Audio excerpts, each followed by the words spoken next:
pangalan ko doon sa libro. At yung libro na yan, ibibigay namin doon sa mga bata. At yung mga bata na yan, may mga magulang na boboto. At yung pangalan ko ay nagkalat doon sa kung saan man ibibigay yung libro. Madam Chair, we commit to send tomorrow everyone in this room a copy of the book. Madam Chair, hindi ko maintindihan yung ugali ng ating resource person. It is a simple question. Paulit-ulit na this is politicizing. Ang VP ang nagbanggit ng salitang boboto. Wala akong sinabing boboto. I'm simply asking, hindi ko ma-imagine we're making so much trouble, so much fuss about a 10 million peso item na itinatanong ko lang simpleng, what is the book about? At ilang kopya ang bibilihin ng gobyerno sa halagang 10 milyong piso at i-distribute. I don't appreciate this kind of attitude, Madam Chair.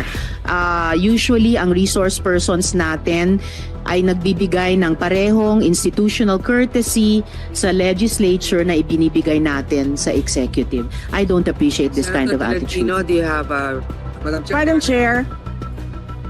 Yes, Madam Chair. Hindi ko rin maintindihan ang ugali ni Senator Risa Ontiveros, and I do not appreciate, ano yung sinabi niya? I do not appreciate this kind of behavior and attitude. Of course not.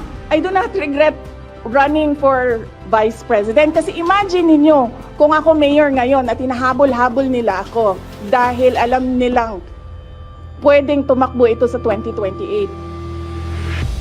Diba? O, diba?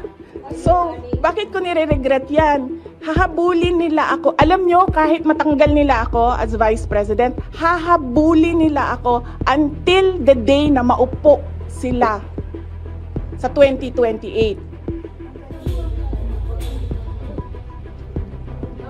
Ano? Ngayon na. Ano?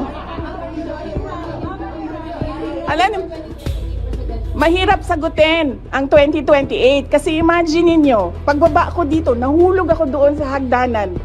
'Di ba? Namatay ako bukas. Sayang yung paghahanda ko. Sayang yung paghahanda ko dahil ang layo ng 2028. Dapat magplano for 2028 sa 2027 at fourth quarter ng 2027.